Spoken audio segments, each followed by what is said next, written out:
Welcome back to the Triple Crown Wargaming studio, where you join us for another instalment of This Month in Warhammer, our monthly update on all things in the world of Warhammer, here, just with us. As ever, talking probably the most will be myself, James the Lawmaster Lamin, but I'm not alone. I've dragged these two kicking and screaming back into the chairs. That's Scott the Duke McHugh. Hello. And Max the Chieftain Hurley.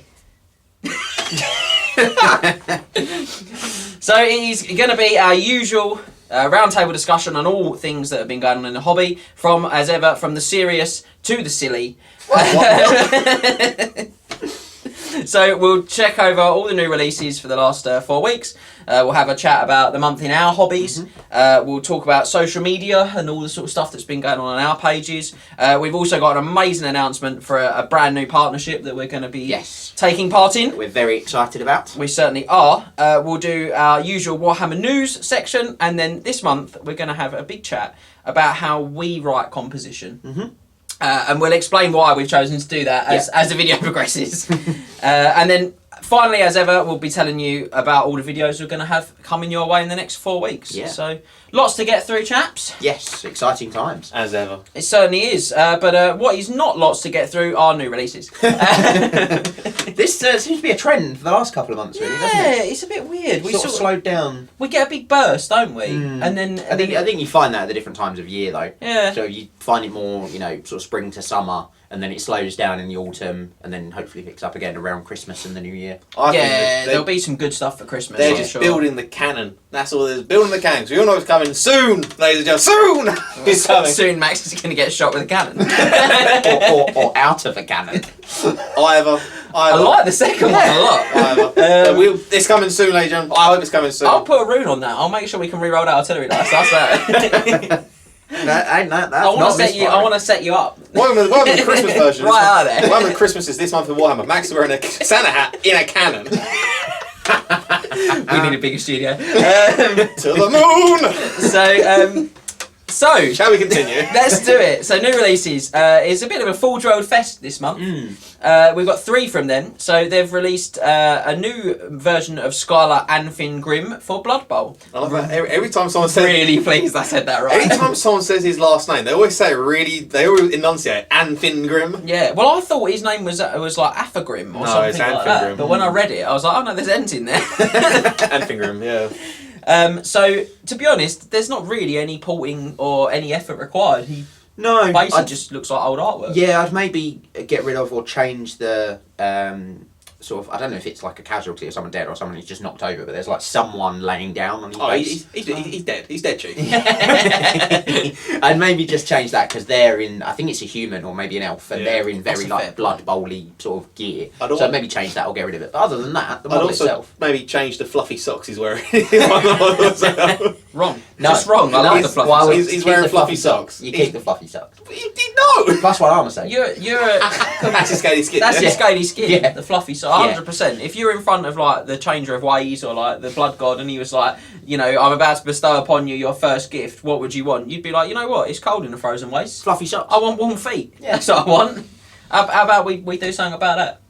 Just saying. Just what is going on? £37, ladies and gentlemen. Scarlet Anfin Grimm. You've got choices though, because the old side are still being sold. Yeah, Games Workshop still do sell him, so you've got some options. I think this one's nicer. Yeah, personally. I know you prefer the old one. I prefer the old one because it's bigger. Yeah. Because he's a lot bigger. Well, I haven't seen the two next to each other. No, I haven't, to be honest. So, but he certainly looks like more imposing. Yeah, he looks like he's been hitting the gym more than Blood Bowl Skylar. He's obviously not on the steroids because that's banned. That's frowned upon in the leagues. Killing people, fine. Steroids, grey area. Is it grey area though? Is it? I think it's the Vermin character that we featured last month, the rat one. He's been banned like 27 lifetime bans or something like that. I love Blood Bowl, it's great. Lots of fun. So sticking with Full Drilled, they've also released a fawn. It's because I had F for Full Drilled. Khorne Blood Spawn. So this is another Blood Bowl one, and he is £26. He's another big guy. I think he makes quite a good Khorne spawn. There you go. Khorne spawn. A Khorne spawn. A spawn of Khorne. But I was about to try and mix the two words together, but at the end of the day, they just become Khorne. Spawn or Khorne. Yeah, it's just Khorne. Interesting. Spawn. But yeah, so now he does need some work, basically, guys. Yeah. He's got a big helmet on. He's got He a needs very football helmet. At the least a head swap. At Yeah. very least a head To swap. be honest, I think that's all you're gonna need, isn't it? Maybe. Yeah. I think he's got like another helmet on his waist as well, which I don't know if that's a spare or someone that he's just taken. It's just that's just a trophy. But we're getting lots of chaos spawn characters or spawns on the. well, I on the mean, go. you look at something and think, what could you use it for, don't you? There's lots of things. You could put a chaos dude on the back of it and use it as demonic mount. Yeah. He's riding it. That is a push. That is a That'd be push, cool, but I like it. Yeah, That is a push, it'd but be I like cool. it. So he's not bad. And then, if I'm honest, my favourite of the three, not that I have favourites, but I do, is the Blood Bowl Croxigor, which they released, would have been last weekend. It went on pre-order, I think. Yeah. For you guys watching the video, he's £26, and he's just great. You haven't got to do anything with him. No. Put him in a unit. That's what you got to do. Yeah, he doesn't have a great weapon. Like Yeah, in the sort of traditional sense, he's got like a Punch dagger. it's stone punch dagger. I mean, the Yeah. weapon looks great, but it isn't a great weapon. I mean, you- to be honest, you could keep it as it is. I to be would. fair. To be honest, any weapon on a croc score is a great weapon. Yeah. Yeah. I mean, it's going to be like that sort of size. For you, it would be a two-handed enterprise, without that. Yeah, super cool. Really like that model for £25. I think he makes a lovely... £26? No, he's 25. Oh, you said 26. 26 for the Bloodspawn. Yeah, you said 26 for the. Sorry, Crocs as well. 25 for the Croxigon. Okay. There's £1 in it. Every little helps. Yeah, I like him a lot. Other He's- supermarket franchises are available. Thanks, mate. Legally obligated to tap our back pockets now just to make sure that we cover more bases.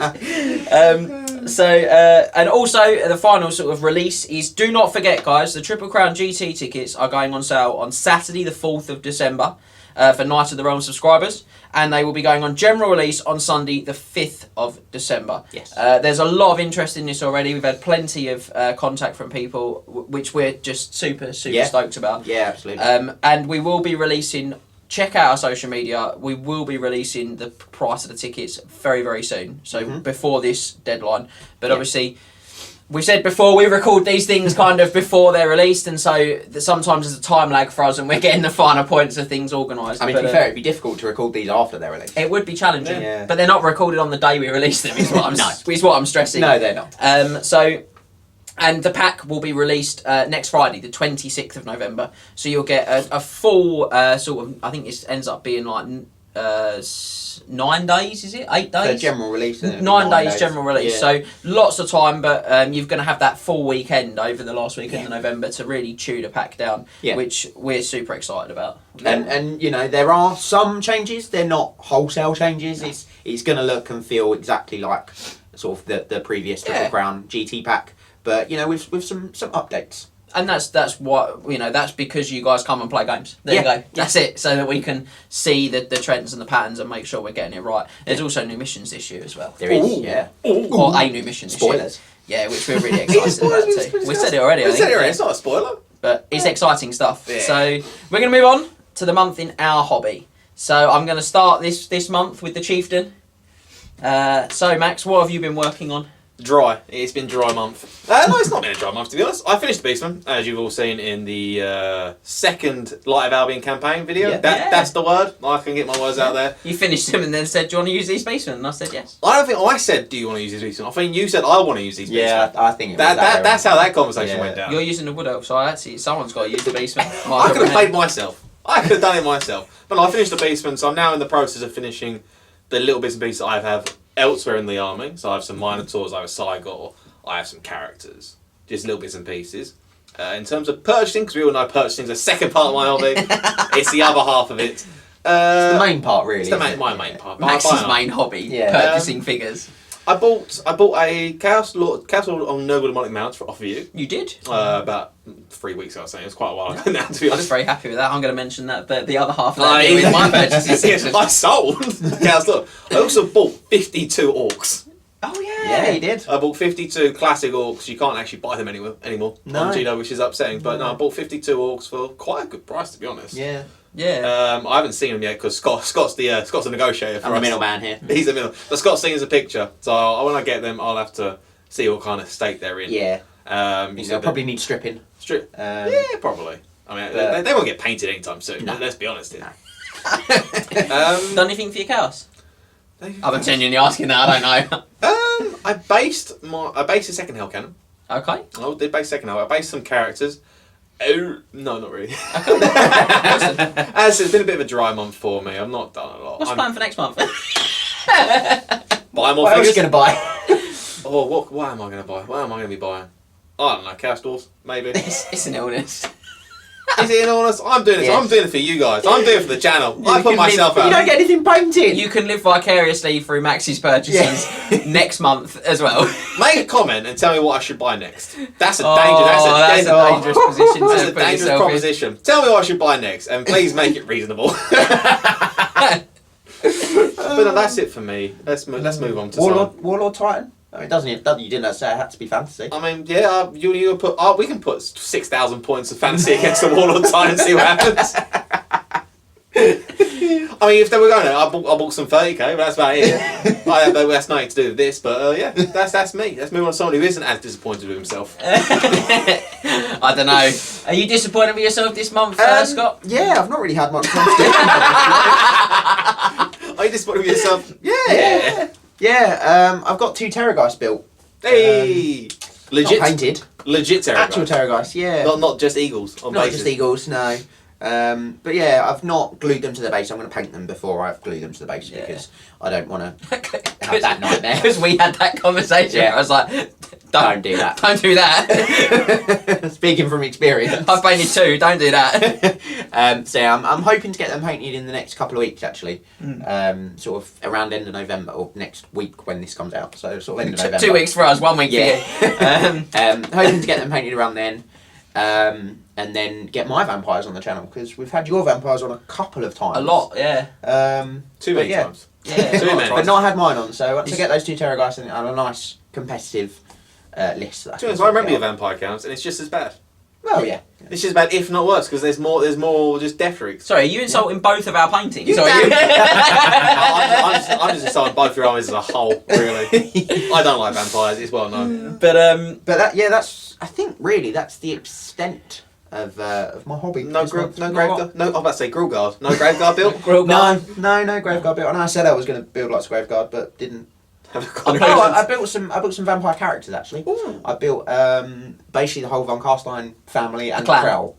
I built, I built Conrad, Isabella, Vlad, and Krell. Didn't paint any of them, just built The them. Von Carstein family and friends. nice. Yeah. I like that. Is that like a package? You can get on a telephone subscription. Sounds like more of a 70s sitcom show from America. It does. The Von Carsteins and friends. Yeah, it does. But what have you been up to this month, James? What have you got up to? Well, probably more than you guys, Yeah. but it's not a huge volume more than you guys. Surprisingly. So I've actually updated you guys at home as well quite a few times. I've put some dwarves up. So I've got about a quarter of my Ironbreakers painted. I'm going to do percentages because it sounds like a lot more models than it is. How many models is that? About 6. 6. So yeah, I've got them done. I've got I finished my Dwarf Lord, which I'd had the sort of dwarf on the shields painted for about a year, and then was like, I should probably paint the shield bearers. So I did them, and then we put them up on the channel, which we got amazing feedback on. So thank you so much. So yeah, I'm just trying to sort of move slowly into that. I did like a tester for my scheme for my quarrelers. Mm-hmm. And some stuff we haven't actually put up, which we could do. And tester for my quarrelers, and I've got a gyrocopter now on the paint station. Okay. So that's sort of half done. So it's getting there. It's all sort of moving. I really want to get these done as soon as I can. But I built a lot of hobby this month. A lot of building. I built a lot of hobby because I say built. You repaired a lot of hobby. some of it was repairing, yeah, because it was all falling to bits because it was made with a certain type of glue that made things fall to bits later. But but we won't labour that point. But I did build quite a lot. Yeah, I built sort of 25 halberdiers, 20 something great swords. Celestial Hurricanum, Knights. sorted out steam tank, 10 knights. Demigryphs? Not yet. And I'll be building a lot more next month as well because that will come to a bit more fruition as we discuss other partnerships later. But Yes. I've been building a lot of Empire figures, a Light Council and some... A lot of the figures that you would have seen a few weeks back in one of our Saturday posts, Monday posts. No, Monday. No, I don't know. There was a day when we posted some cool things. We posted Lots of Empire boxes. Yeah, that's right. Yeah, all that stuff that we Yeah. posted. I think it's a Monday. I've I think started building all of those models because we are getting them painted up for the channel. We are. We're really hopeful they'll be here after Christmas. Yep. So we'll see how that works out. We're hopeful next for year. we're hopeful for the dwarves for that sort of time frame as well. So we're just going to see how that pans because time is of the essence. Purchases have not been as much as you guys. I might have built some hammerers as well. I might have built 10 hammerers. I can't be certain if I built them. Sorry, just to segue back. I can't be certain if I built them yet or not. So you purchased them? I purchased them last month. Yeah. Okay. But I don't know if I've built them yet. I feel like I have. I feel like I have. I feel very under pressure at the moment. I feel like I have. I definitely built a runesmith. Okay. And I definitely built An engineer? an engineer because I Yeah. sent them in the chat You to you did. guys. So yeah, so I did do some. I've done quite a lot of building. I always forget that Done a lot of your them. hobby brain works in centuries, not in months at a Yeah, time. It does. Yeah, it's a bit weird. Plans, centuries in the making. Yeah. So buying wise, I haven't bought tons though. I'm sorry, Max. I bought. You've missed this month's quota. You're going to get your pay docked. Yeah, I have missed this month's quota, which by docking my pay, I'll almost certainly miss next month's quota. Concerning, but yeah. So I don't think I've bought much. I feel like there were some things. I got some magic cards from Orcs and Goblins. There you go. I got those. You did get those. I got those, but Which was very panicky. You saw, here, you're changed. Got some magic cards. Yes. yes. Yes. Bye. So I was like a stocks and shares trader at that point. Bye. Sell. So, but that's about it. Purchase wise, I don't think I've bought very much. I've just got so much stuff sitting there from Yeah, you've already got so much stuff already. prior months, shall we say? Months. But, Yes. so the plan for me for next month is to build some more Empire stuff, which is the last bits that we're going to need for the Empire army that's going to be coming to the channel. So that's going to be some Outriders and some more Halberdiers, some more Great Swords, and some Demigryph Knights, because I've got a lot to build.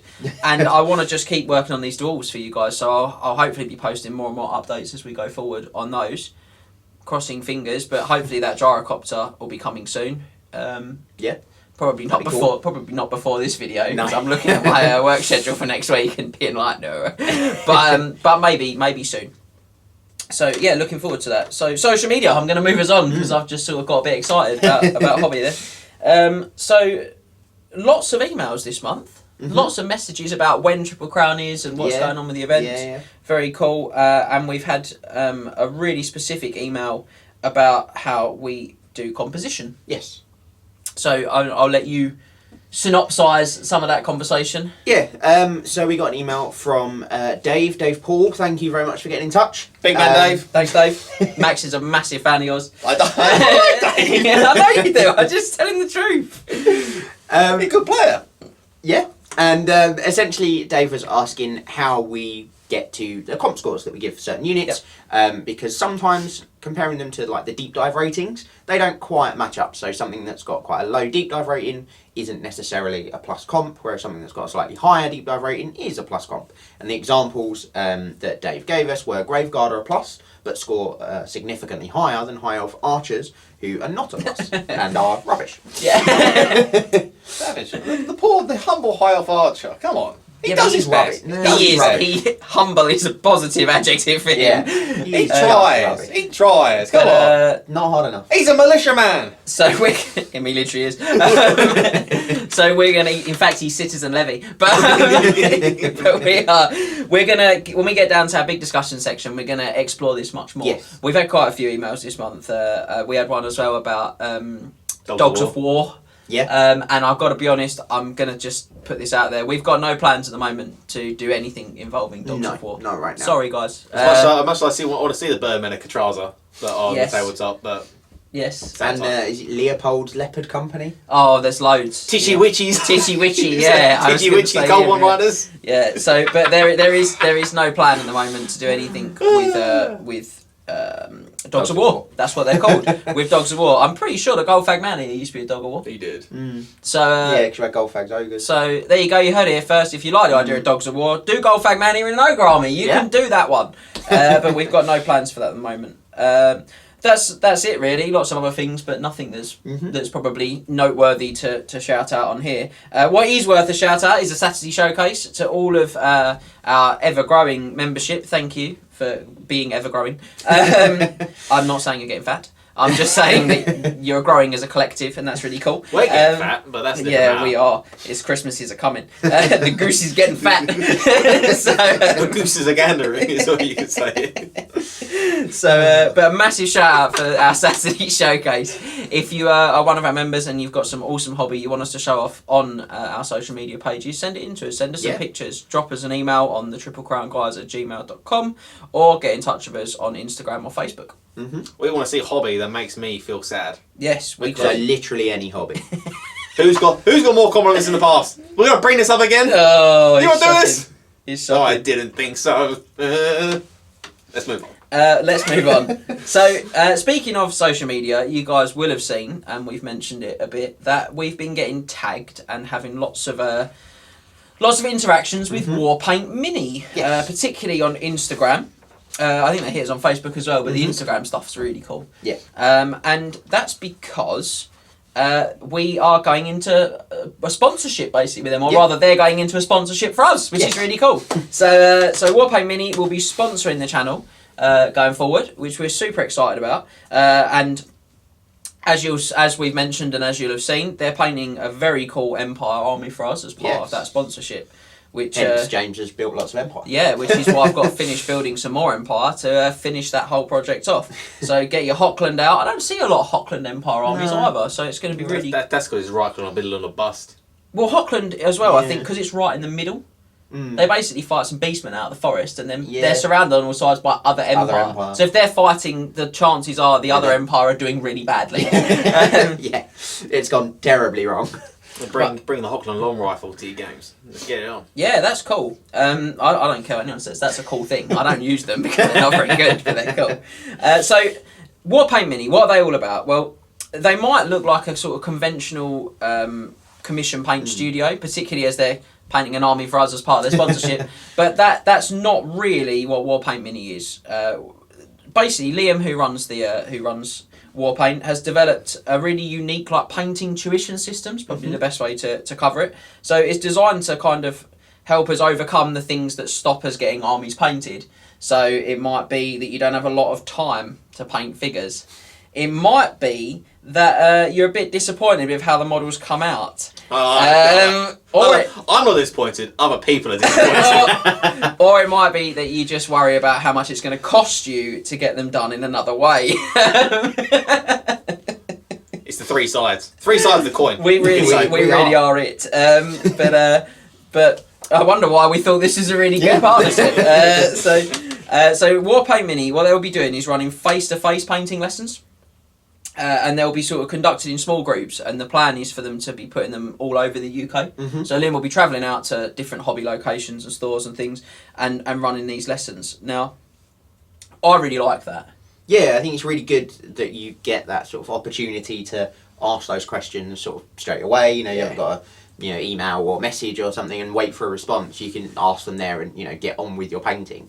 It's a different way of doing it as well, to be honest. It's quite nice. It's reminiscent of the old painting masterclasses that GW Games Watch used to do at Warhammer World. I don't know if they still do them from time to time, but it's like the painting masterclass.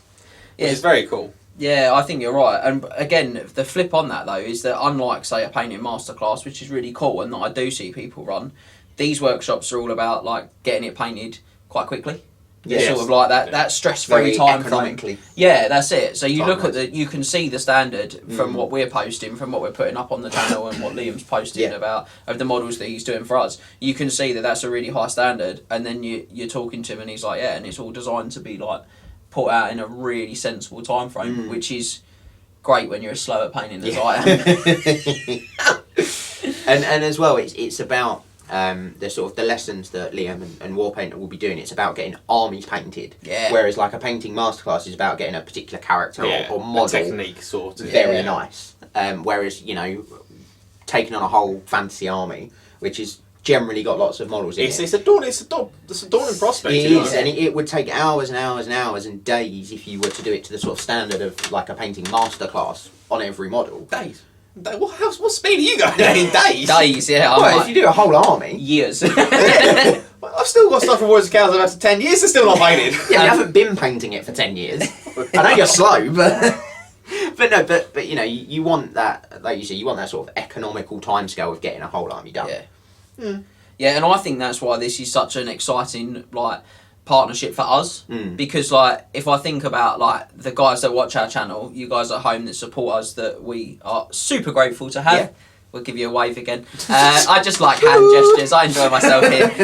You don't know where to put your hand. No, that's the problem. I'm literally doing this and that. But what I like about that is that fundamentally, like, you guys want to paint armies because you're probably going to events, or you're probably going to play with your friends at your club, and you're all playing 2,000, 2,500, 3,000, whatever you're doing, you know, points worth of models. And that's a lot of figures. Yeah. I mean, we're just talking about like sort of 70, 80 infantry for an Empire army. That's a lot of models, and someone, you know, he's got to paint them. So I like the fact that I can get in a conversation with, you know, Liam. I can go to one of these classes that he's running and do a session where he's like, this is a really great looking paint scheme that you're going to achieve in a really like short and tidy time frame. And actually, it's not going to cost you a fortune because you're going to pay a reasonable lesson fee, and you're going to have your paints and get on with it yourself. I like all of that. Yeah. All of that excites me. Who doesn't want to clear the backlog?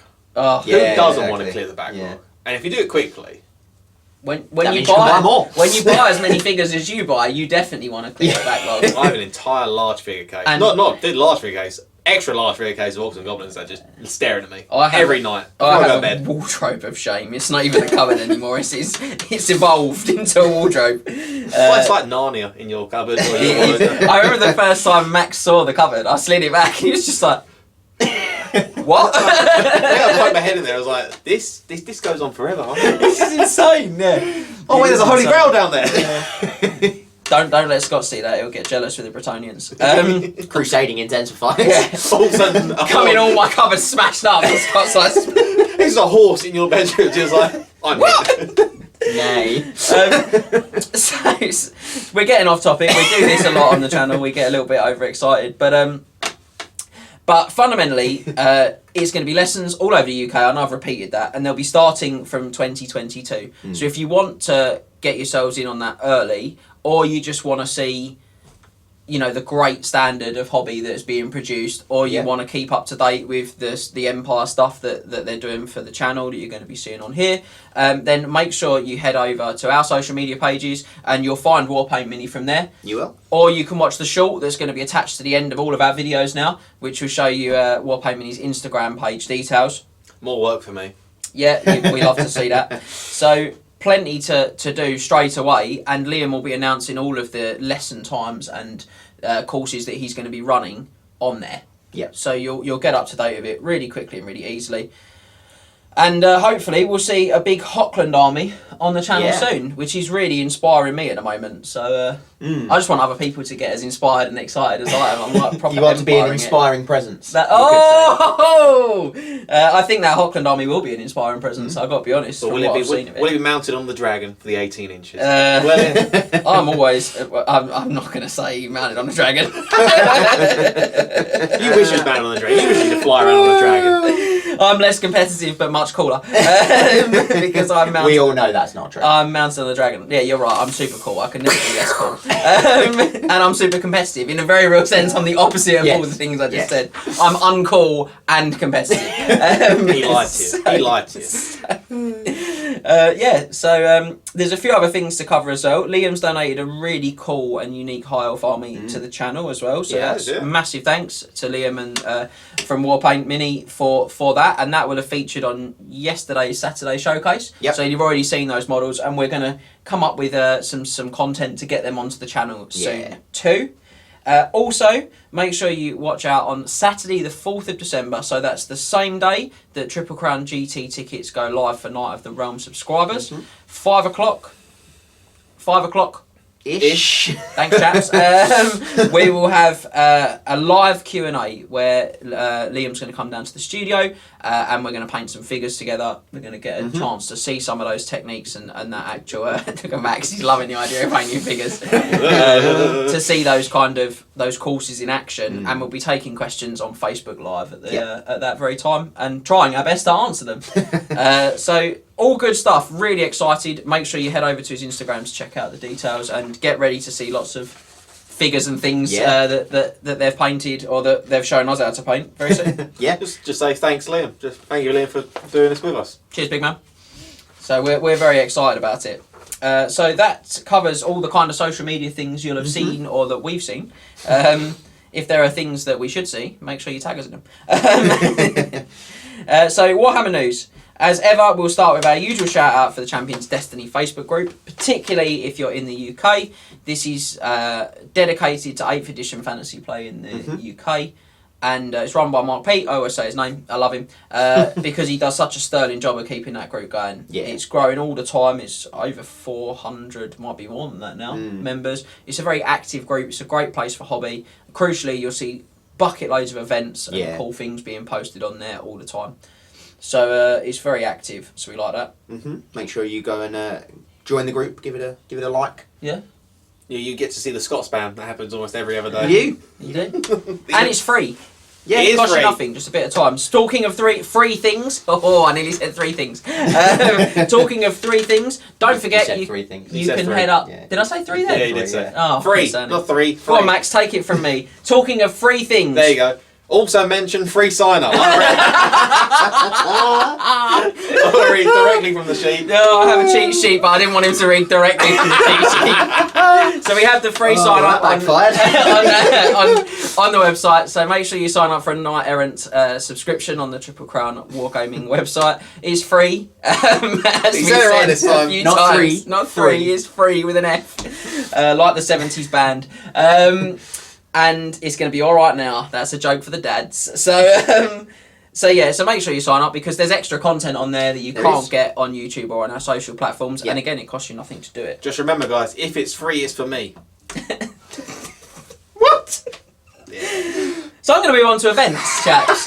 And we've got we've had more events announced. There's quite a few been announced in the last couple of months. We've been plugging away on this month in Warhammer, talking about all the things being announced. But it's a really cool time to be playing like 8th edition Warhammer again. Because events seem to be really surging back now. The excitement is up. Yeah. We had that obviously the year and a bit where we couldn't do anything because of the lockdowns, and then we had a few months this year of a few events, 2 of ours included. Yep. And then I think after the Christmas period, I don't think there's any more this year. No, there's one. I think. No, I think that last weekend, which is this weekend. This weekend for us. Last we weekend should have for you. mentioned that one last month. We're really sorry. So, or it might be the weekend this comes out. Okay, so make sure you check out anyway. Graham Donaldson, again, you'll find him on Champions Destiny. He runs events in the northeast of England, and I'm really sorry that we didn't remember to mention that one last month. Yeah, because I think it's the weekend this comes out. I think it's this weekend for you guys, next weekend for us. Next weekend for us. But that's at Battle Quest, is it? In Sunderland? It is in Sunderland, and I think it's called Battle Quest. So, but make sure you check that out because Graham will be running more next year. We really want to get up to an event of Graham's up there. That is a long way for us. I checked this. It's like a 7.5 hour drive. It's quite a distance for us, but we are trying to come up with a plan. Yeah. I mean, you those elsewhere in other larger countries, you'd be thinking that's just a Sunday America, drive. That's like nothing. That's a Sunday drive. Yeah. But for us, that's literally the length of the country. Yeah, not in Blatty, more south. Especially for me because I don't do well in long car journeys. No, Max does not travel well. No, I don't. You have to. He's like a dog. You have to let him out, stretch his legs every now and again. Oh, it's awful. But yeah, nothing more than till after Christmas. Yes. Where we talked last month about Cardiff Crusade, early March, and now this one, which is called the North Remembers. The North remembers. Thanks, Max. And the North does remember on the 2nd and 3rd of April, 2022. No, I'll read directly from the sheet. I can't trust you.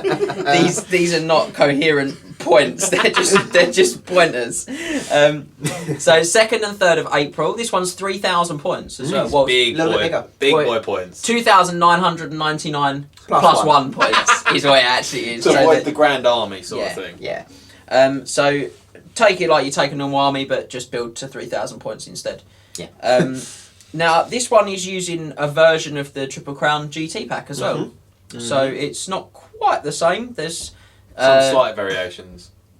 And there's a few sort of notable rule changes. There's some stuff around challenging, where I think lords can refuse challenges from Heroes champions and heroes and stuff. So which I think will make, and plus there's some big bonuses for taking characters on monsters. So I think there's a definite drive in that design of that pack. James looks off in the distance to see dragons flying overhead. Yeah, James has been thinking of dragons. We were discussing here be dragons before we came on. There be dragons in those heels today. But we've all got tickets. We have. We do. We're going to be going to this one because it doesn't clash with anything difficult for us to do. So we'll be going. We try and get to as many as we can. Yeah. And this one's only Sheffield, so it's not. It's only like a 4.5 hour drive. Yeah, Holmfirth. Yeah. Oh, is it near Sheffield? 20 minutes It's from not, Sheffield. but it's just outside Huddersfield. There you go. Yeah, that still doesn't mean anything. Just south of Huddersfield. Is it north? Yes. Okay, then that's cool. Yes. There. We're here. Up. Probably about there. Yeah. So it will take us a little while, but we can have a stop and give Max like some sort of bowl of water. This is so weird. Some kibble. Some kibble. Yeah. Give him some wet food on the way, just so he feels Maybe up a to finish dentist the stick. journey. Dentist stick. so They even put me in the back. I never get to sit in the front of these journeys. I always get put in the back. Yeah. By back, I mean boot. Or trunk, if you're from America.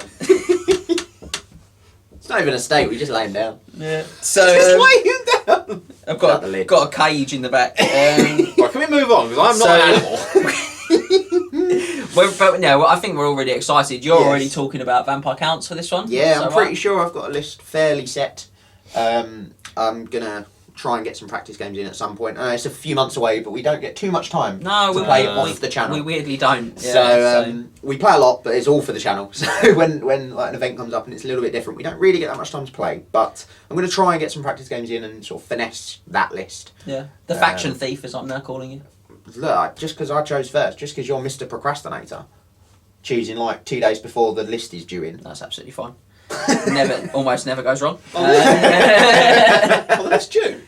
No, not now. Due to March. The event's like 5 months away. I was like, oh. That's scary.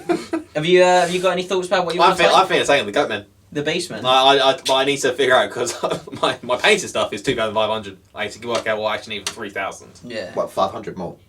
Yes, but obviously I need to sort out my core because I don't actually own any more core than what I actually own already. It's concerning. 125 points more of core. That's just the bayonet and another chariot, probably. Yeah.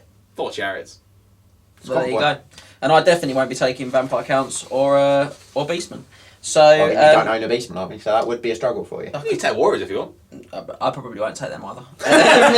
It's not that they're not good, I just don't know what I'm doing with them. It comes back to that practice thing, doesn't it? Yeah, but Max can win with them. There's no point in click. Oh, come on now. Come on. Oh, personal. I'm big man. From the hip. So I'm big man. yeah, so there you go. So check that one out. It is nearly sold out now. By the time this video comes out, It may well be. It may well be. Yeah. But if it isn't, and you fancy playing some bigger games and coming up and beating us at our own game, then we'd love to see you there. We're really looking forward to that. And Message Tim Richardson because he's running it. he is, He is, friend yeah. of the channel and Yes. Napoleonic Wargaming. The Emperor. Alumnus. Yeah. Friend of the show. Yeah, friend of the show. So he's running that, and if you were sort of brought up like me in the 90s, it's where they filmed Last of the Summer 1, which was an endearing BBC sitcom. So if you want to see that territory, you can. So I'm going to No move one's on. going there for that. I am, mate. I can't wait. Foggy Combat and Cleggy, we're going to love it. No one knows Down what a No one hill. knows what that means! Down a hill in a bath. There are people who know what that means. How dare you? No It's one a knows what that great means. television show, endearing and funny. Everything you're not. An amusing look at elderly life in a Yorkshire village. You love to see it. The big discussion, we're going to have a look at how we write composition. So as Scott said earlier, this came up with us having a chat about it from an email that was sent by Dave Paul. Getting big shout out, big man Dave Paul. And Max is a big fan. so what we're going to Love do you, is try to explain why sometimes the two things don't match up very well. The comp units composition score and its deep dive rating. Yeah, don't always match up that well. So we're going to try and explain why sometimes those things occur. And I've got to be honest, it is a sometimes. Yeah, they usually do. In general, they line up, but it's not always perfect. So there's the reasons are. So we've got quite a few. We're all going to sort of chip in, I think, as we go. But the first thing is that when we look at a deep dive rating, it's really important to remember that what we're talking about is rating the unit competitively, basically at any points value. Mm. So we're looking at, how good sort of individually as a regiment are Graveguard. Whereas when we start looking at comp, and particularly the Triple Crown GT system, we're specifically looking at games at a points value, and that's generally sort of 2,500 points, which makes the system work pretty well from sort of 2,000 to 3,000 without really any need to edit. Yeah, I mean, as I sort of was having a discussion on one of the posts about the Northern Members, actually, I do think there are some changes which Tim has made, and there are possibly some more that could be made for 3,000 point games to the Triple Crown comp, because, as you say, it really is made for 2,500 points. So those extra points in all of your slots, those extra 125 points in rare, lords, heroes, and 250 in special, what you can sort of get in for those points can mean that actually stuff should probably be comped a little bit more in some cases. Potentially, I agree. Or potentially should be comped a little bit less because it has less of an effect in a bigger game now. That's not going to make so much of a difference for sort of 500 points. It's probably not going to. You're not really going to see that. If you were to go up to, say, 4,000 points, or 5 or higher, you're really going to see those where actually at 2,500 points, it's, this particular unit or combination or item has such a phenomenal impact on the game. Yep. But when you're playing 4,000 or 5,000 points, you're like, it's like a fifth of my army. So it has much less of an effect. Yeah, and I think that's the crucial thing, is that we aim at around 2.5, which means it's pretty good from sort of 2,000 to 3,000, small abbreviations. But it's not the same as when we look at a raw deep dive rating. The quality of a regiment like Swordmaster Hoeth, for example, in a deep dive rating, good score, and they're a really good regiment. But when I've got a finite number of points and I'm looking at other regiments as well, it changes, and that brings us nicely onto the next point, really, which is that when we design that comp with the points value in mind, the points cost of a regiment becomes so much more impactful on what you're doing. So when we look at deep dive, it's a sixth of the score. The maximum points you can score for a really well costed unit is 4 out of 24. Whereas when you look at comp, it's a much bigger consideration, and there's two parts to that. There's its raw cost, the physical kind of price that you get out of the sort of dirt, which is much more what we look at when we look at the deep dive rating, and there's also the opportunity cost, and I think that's the massive one. That one's probably the bigger part of the two, because take a white line, because we're on elves for a minute, and they're something I know well. White line, he's clearly undercosted. We think about 2 points here. We don't think they pay for the great weapons, basically. But that alone makes him competitive. But when you start looking and saying, well, actually, I can take this guy, because he's so cheap, I can get quite a lot around him still and have a good sized unit. That's his opportunity cost is really low. And so that actually amplifies his power rating massively. And then it flips the other way too, where you start looking and saying, well, yeah, this unit's great, but to really get the most out of it, I need to purchase quite a lot of them. And Graveguard are a great example of that. They're a similar cost to White Lions. I think they're a point less than White Lions. But because they're not as good as White Lions. They're not an elf. They go last. You just need so much more of them. And therefore they end up costing a lot more. Realistically, you're probably looking at a unit of 35 minimum, probably 40. You're going to want Banner of the Barrows at that point. That's like a 500 point unit almost. Do you have to pay for the great weapons as well? So 12 points including the great weapon. But I mean, that's like 500 points, and in a 2,500 point army, that's a fifth of your army before you've put any characters in there, and you're going to want characters in. And I've got to have core still. So now what I'm looking at is I'm saying directly, well, now I've got to choose between that regiment of Graveguard and units like Hex Wraiths, Crypt Horrors, Terrorgeist. Potentially, I'll probably make sure I get Terrorgeists because they're so obviously competitive. I think basically you end up spending all of the points that aren't core, your level 4, your Vampire Lord, your Terrorgeists, maybe a Hero Necro. Everything that's not that, you end up spending on Graveguard. Yeah, I certainly think Crypt Horrors and Hex Wraiths really lose their place quite quickly, and maybe even Vernon the Vargulf loses his place. The bigger unit, you start eating into other slots as well. Yeah. So because you need to take other things like your Lords, Heroes and Core, it does start to eat into the other slots. So maybe you do get hard pressed to make the good units and still get good other stuff. And it doesn't stop Graveguard not being a competitive unit. Yeah, they they're still very but good. what we're saying is, by taking this unit that is solidly competitive, I think they get about a 16, which is a really solid unit. I think so. You're missing out potentially on not being able to take an 18 in Crypt Horrors. Yeah. Or a 21 in Terrorgast, if possibly. Maybe. 23 Terrorgast. Sorry. Terrorgast, yeah. 21 was a Vargulf. Vernon, man. But again, you're looking Again, and saying, but like Vernon could be the thing you have to drop, then you have to lose to get in that sort of good sized unit of Graveguard, or Hex Wraiths, like James was saying. Yeah. Which also got a staggeringly good way or Spirit Hosts, which are great chaff. I like or Spirit Hosts. Fellbats or Bat Swarms. It's a huge opportunity cost, and although they are still good, you are making a conscious decision to not take the, those sort of top tier. Potentially something that's easier or dirtier for another reason. I mean, something like Horror's a great example. They're just so ridiculously underpointed that they're so difficult to leave at home because, again, we go back to they don't come really with an opportunity cost. No. There's nothing you can buy for like 230 points that's going to do the job of like 6 Crypt Horrors, 7 Crypt Horrors, it's just not going to happen. So, so that's something we have to consider. Now, the next thing we consider, which we don't consider as much in a deep dive, is we look seriously at combinations. So the deep dive rating, we have an extra point available potentially on the cost of a unit for whether we think it's exploitable. And it's an illustrative thing. And we'll talk about that more when we talk about army lists and combinations, but that doesn't sort of create the deep dive rating. The rating, as we keep saying, is that individual units, competitive kind of punch when other things aren't considered.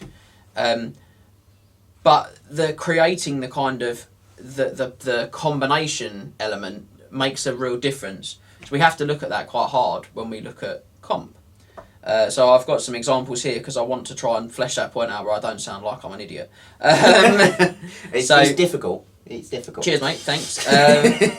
So you can end up amplifying the power of the regiment by looking at the individual costs of several elements that together form a much bigger impact than their cost should allow them to do, which is something we have to strongly consider when we look at composition. We also, again, have to keep coming back to the competitiveness at a points value. Because if you look at, say, Alariel and White Lions, this is the hated combination in Warhammer. Everyone hates it. 40 White Lions, Alariel, so hard to kill, so powerful. Ban the World Dragon. This is 700-800 points your army, right? At least. Easy, maybe not that easy. White Lions are ludicrously cheap. 40 of them, though, with Alariel on the botwood. Maybe 40 of them would put you about 900. Yeah, you've probably got. You may well have a BSB in there as well. You probably do. You might get 1,000 points out of it. Now that's 1,000 points that's very difficult to get. Now when you're playing 2,500 point games, that combination for us comes in at it's like 40% of your army. -8. I think that combination is. Yeah. So that's a -8 combination. So that's a huge comp point score. And the reason that is because, like Scott said, it's 40% of your army that your opponent's never going to kill. Not really, no. No. Or he's really, really going to struggle to kill. Yeah. Now, is it worth -8 when you're playing a 5,000 point game? No. Because it's still it's 20% of your army. Yeah. Because you've doubled the size of the game, and that's 20% of your army that you can just ignore, quite frankly, and not have to engage and not have to deal with, and still win comfortably. Yeah. So that's a big difference when you start scaling armies up or down, and I think it's also on that sort of point, like you say about scaling. It's not so much as just your opponent can ignore, or the opponent can ignore those White Lions. It's what the White Lions and Alariel will kill. Yeah. They probably won't kill any more in a 5,000 point game than they will in a 2,500 point game. Should they? No, because Alariel's still going to have the same amount of magic dice. Yep. She's still going to have, if anything, she'll probably have less because you're probably going to have another wizard. 6 turns is still the turn number unless you're extending. Yeah, so they're going to kill percentage wise a lot less of the opponent's army. Yep. Which means it's a much lower threat, and therefore isn't worth the -8.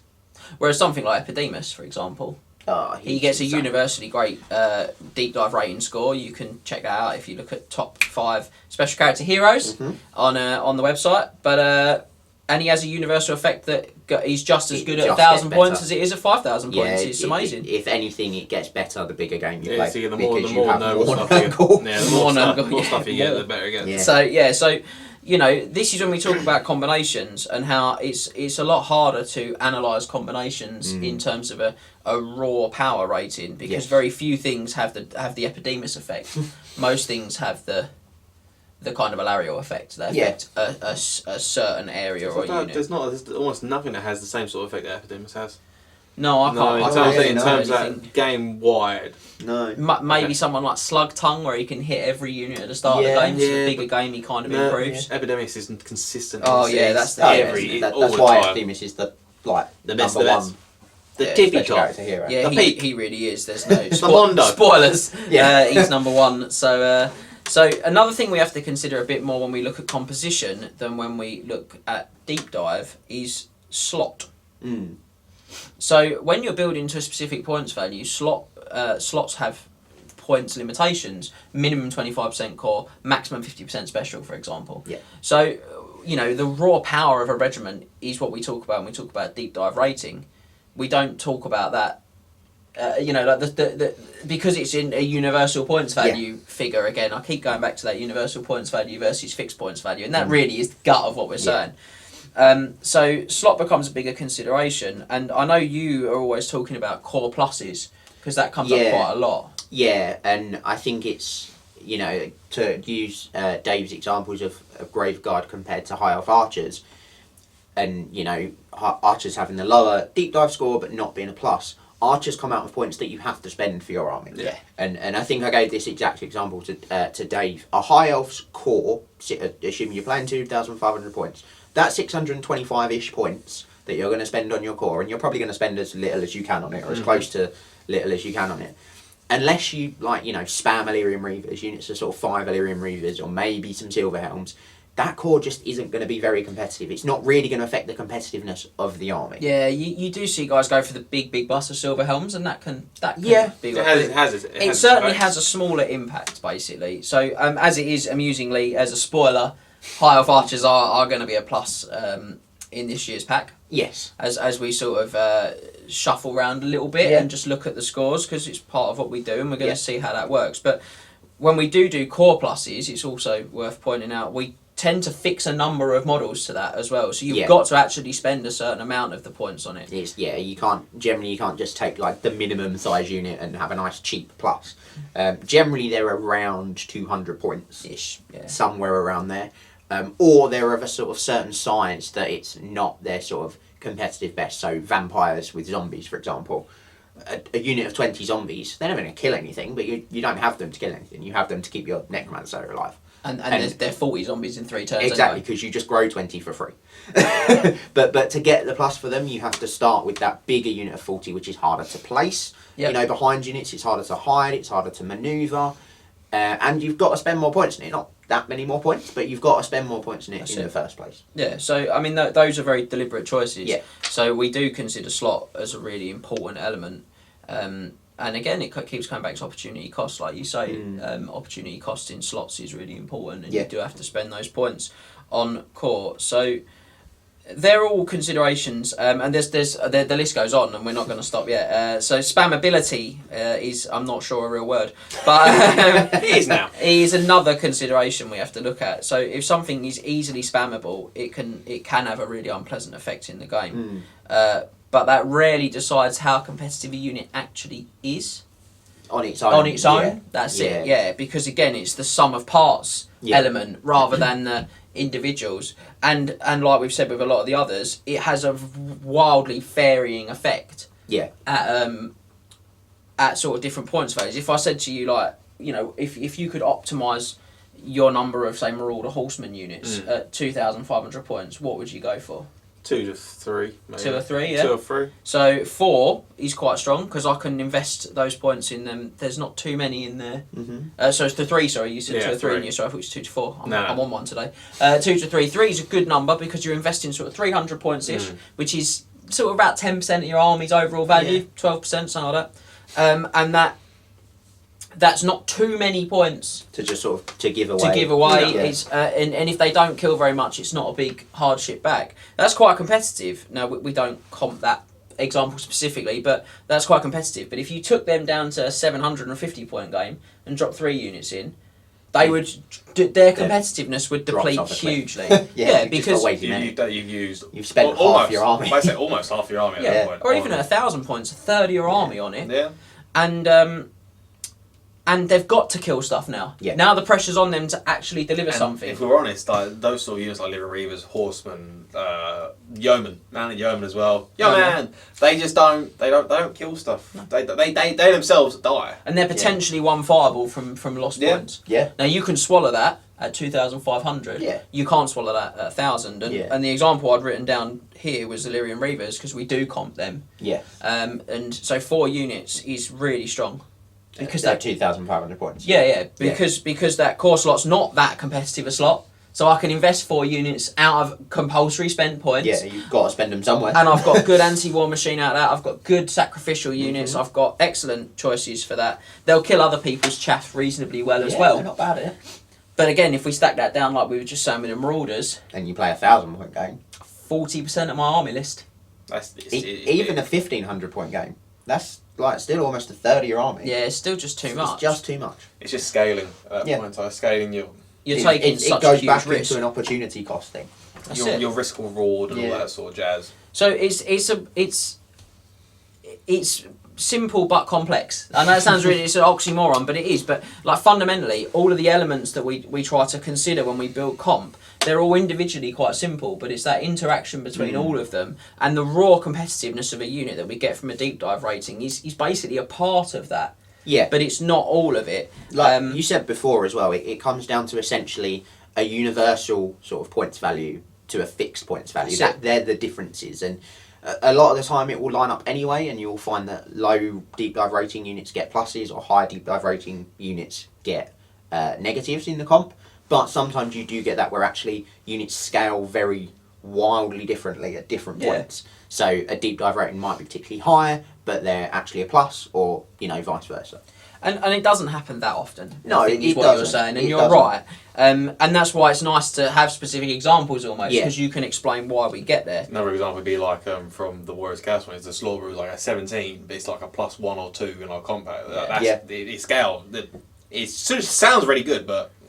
Yeah, and that's because its big weaknesses are it's really expensive and it's not got a lot of survivability in real terms versus other monsters in the book. So it's that opportunity cost of spending the points on that or the points on a Chimera. The points on that and points on Hell Cannon or Skull Crushers. Yeah. That sort of thing from the rat slot. And that's it. It's really that simple. So we also have to look, another thing we need to look at is we look at lists as a whole when we look at comp and we look at deep dive ratings, look at units individually. Yeah. That's really crucial as well because it's important competitively that we obviously look at an army list, which is why we have that section in a deep dive video where we talk about bringing it all together. Yeah, and combinations you can sort of build in your list. That's it, and that's why we separate the units into their battlefield roles as well, because that helps to sort of give you guys an idea of how that features in building a list stage. But that's such a different consideration when we're talking about looking at how lists perform at an event, the big chunks of data we get. Yeah. Because we can look broadly across lots of events that borrow our pack or use versions of our pack and see what's going on. See who's dominating at that point. Yeah, and we also have our own. And then we also have to consider player skill as well, which is something you have to work out and say, well, is this list being driven by the power of the list, or is it driven by the skill of the player? Yeah, because you don't want to comp the skill of the player. The comp should be there to balance the lists so that the differences are player skill. Yeah, and that's the hardest part, really, if we're being completely honest. It really is. Turn to them one day, you got -1, mate. Why is that? You're just really good at the game, So, I mean, I -5 want for John Lammin. I want to point out someone did once say to me, can I not just start a +4 at your events, because I'm not very good. Now, I'm not, and that is genuinely not a conversation I've made up. Like, that is genuinely a conversation that someone had with me, so, which was... I do think your brother should probably start on a -5. I imagine he'll enjoy watching this. So, you know, we Sorry, also not sorry, John. we also have to look at play styles in lists as well, not Yeah. just the player skill, because you have different types of lists. We talk a lot on the channel about offensive lists, defensive lists. Especially deep dives, we write those lists up, and those are the lists we try to And we vary try out. to Yeah, sort yeah. of give you variations, but you know, so I've got here. You know, if you build a list solely to deny enemy kills, for example, so you go super defensive on the survivability side of it, it would probably include so say we take Empire, that list would almost certainly have all my core as knights. Yeah. My Yep. whole core's got 1 up armor save. I take some steam tanks, take some demigriffs. Lovely. Now, Probably take Laura Life. yeah, I would. Yeah. Yeah. Now, if I look at the deep dive rating for core knights, it was about 12, 13. It's It not wasn't very great. high. I think they might even been that, to be honest. Because raw, competitive kind of element to the Knights is that, you know, in a single unit, any points value situation, they're only okay So without the buffs. if they're on their own, on the edge of a table, fighting against the world. That's it. Yeah. But I'm now not looking at them in a raw competitive sense. I'm looking at them in a role within a list sense. Yeah. And that's another element you have to keep trying to consider is, well, yeah, they might not be that great, but their role within a list Yeah. is to deny when, points. when you're taking them to deny the points and you're taking 600, 700 points of them, it makes them significantly better. And it's no coincidence that it's a -1 if all of your core is knights for Empire. Because people have done that, we've seen it. And it's gone, a very strong, very denially list. Yeah, It and comes down to the fact, like an ogre, the army has layers. you start punching in, like... We just had a gloss over. Yeah, I'm being serious. Yeah, fair enough. Like, there's No, layers to it. You can't just have the one layer won't work, but you put more and more knights underneath with steam tanks underneath the bottom layer, and the core of it is your life wizard. Then it works like an ogre. You completely change what you're trying to do with that knight as well, don't you? What the inclination of a knight is to attack and to do damage, and we look at it as a flanking regiment. Yeah. Or a battle line regiment, that's what we're talking about. But in that list, you're only focusing on one part of the deep dive rating, and that's its survivability. That's it. Yeah. Which it's really quite good at. Yeah. So that's what you're measuring it on. So it's a different shape again, and again, it's why things like Crown of Command and Law of Life, they incur comp points. Yeah. It's, you know, they're easy to use and they're easy to build really denially kind of anti-movement lists. Standard of discipline, exactly the Same. same. Again, yeah. Crown of Command, you're like, the only way you're going to get that unit off board is to run it down from combat, not if it's stubborn. Yeah. If you're stubborn, you're more likely just going to stick around. You're not going to run. And we try to balance that as well. It's worth pointing out on like the raw kill power list. If you take Dark Yeah. Elves, you know, Yeah, you exactly. can take really The no power lists. survivability. All the Emperor Palpatine. Hang on, lightning hands, boys, lightning hands. You know, really aggressive kill everything lists. We also hit them because what we're saying is, well, you know, they're really powerful too. And we see their performance on the table. Absolutely. We see they're doing the same calculation, but they're doing it on the raw damage, the number of attacks, the strength of attacks. They're using the the sort of special different rules. part of the deep dive rating. That's it, to create that. So we try very hard to balance that up. But in general, as we say, and we've said a few times now, the numbers are generally Like sort of in comparative. line. Yeah, they generally sort of follow. Not always, and that's usually down to... It's only in those outliers that there are the Yeah. variations. And it's down to the things we've said here. And which- every army is probably going to have one or two of them. Every army, pretty Potentially, much. yeah. I can't think of much that army that probably won't No. will have everything as it is should be. Bretonians, maybe. Yeah, maybe. Yeah, possibly. Although But Question that's just because Knights... they don't have many units. Question Knights got quite a good deep dive rating, didn't they? And they're a plus. Yeah. They didn't do bad because Yeah, they got that's lots of fair. dice, haven't they? So, Yeah. again, I think that hopefully we've sort of cleared it up, but it's just a difference between fixing the points value and not. It's a difference between opportunity cost and raw cost. It's Spammability. They're almost Yeah. like they're very in a word. they're very two different beasts, a comp pack and a deep dive, to be honest. And to get them to work together Yeah, does take some work. One is a part of, but not all of the other. Yeah. So That's the it. deep dive rating is part of the comp. It's not everything that defines the comp. and I Yes. think that's basically the best way to sum it up. So, Basically, we're about to make another really weird anecdote. I'm not going to say it this time. yeah. Please don't. So hopefully we've just tried to sort of elaborate a lot more. There's a lot to it. Yeah, these are big considerations. Yeah. I mean, we spent what? Which is why a lot of work goes into making the packs. I mean, yeah. I We mean, spent an evening, well, not an evening, maybe a couple of evenings. just to update this year's pack, I think we spent 9 hours Yeah. because I timed it. Because you've nothing else better to do. Oh, at nothing the time. better to do. We just sat in the studio for 9 hours together. There were elements of us just laying on the floor in the studio in the end, I and we did. just Legit. I did. we just thrashed this out. and we just look at all the data, we look at what we've got, we look at what's performed well, we try and look at the. I mean, it's also like when we're at the events, it's something that we've not even said. We go around, we watch your games. Yeah. There's a reason we do that. That gives us more data because we're looking and saying, well, actually, what I watched was some really silky skill. I watched some really tidy play. Or you can go, no, what I watched was him absolutely crutch on that massive regiment in the middle of the table that just took all the punishment. So we need to think about whether that regiment. That's harsh. I'm not having that. No, I'm not having that. I watched Matty pull off some absolutely incredible silky stuff this year. When we walk around, I just go around and smack talk people. That's what I do when I walk around. I'm watching the games. I'm not watching the games. I'm watching the people.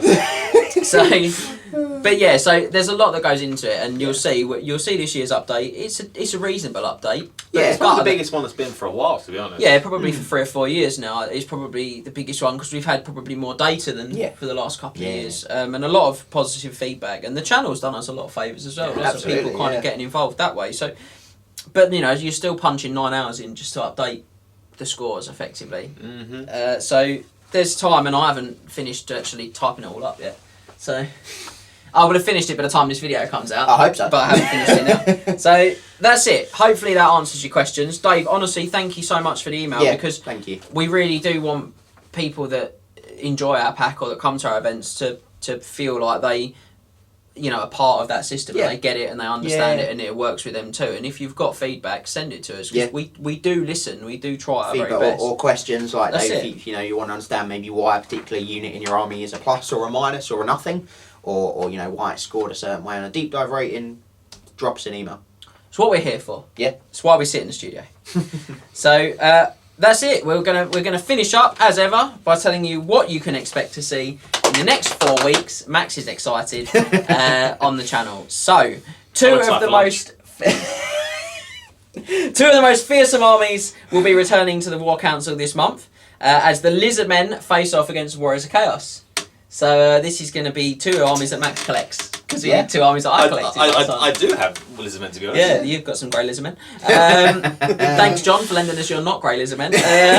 So we'll be dipping into the Monsters Compendium for this clash as well, which I don't think we've done. Yeah. And even better than all of that, I think, is it's the first time we're going to play through the brand new Triple Crown GT mission for the 2022 season, which is called Hunt the Messenger. So you'll get a look at that as well, sort of 2 days after we release the pack. So that's great. All you subscribers will get a chance to see the mission in action straight away as well. It's going to be slantastic, chaps. I'm looking forward to it. This is the part of the video I just constantly shake my head. We'll also be bringing you the 3rd instalment of the Light of Albion campaign this month. The Chieftain will command his Wood Elves into battle against none other than Usharan himself, Scott's Usharan. They'll be going to war with the Vampire Counts. They'll be turned into pincushions. That is a bold claim. At the Pillar of Agog scenario from the pack, so looking forward to that one. It's my pillar. It's my pillar. My pillar.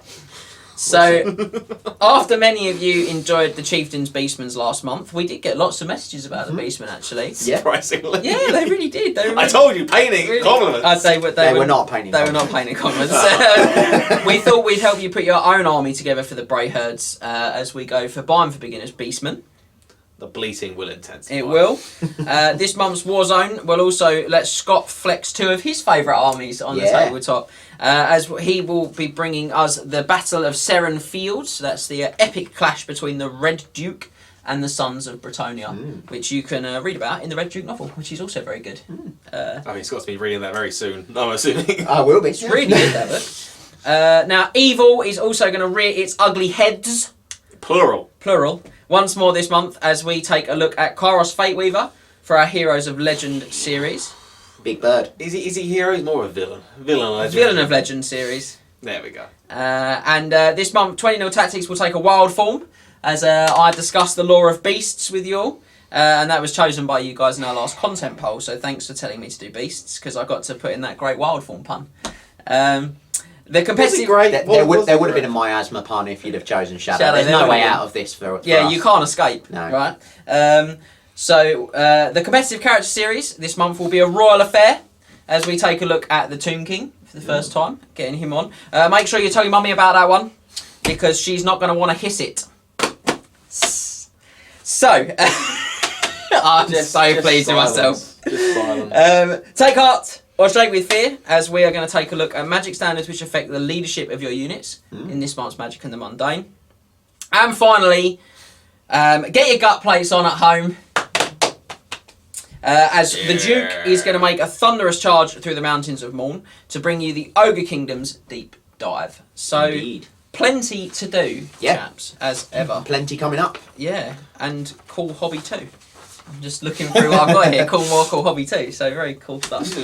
Yeah, I know. I'm so excited. So thank you, as ever, for joining us in the studio for another episode of This Month in Warhammer. We'll see you in 4 weeks' time. We will. To do it all over again. And make sure you do all of the usual things we'll tell you, to like, subscribe, and all of that other cool stuff too. Get ready to see me in a fur coat. And to get ready to see Warpaint Mini as well. Oh, yeah, that's a good For one. the first time. Ooh. First time ever. See you next time, guys. Bye. Remember to tag your friends and like, subscribe and share. Then head over to triplecrownwargaming.com and become a Knight of the Realm today. What are you doing, mate? You alright? Do it for Warhammer!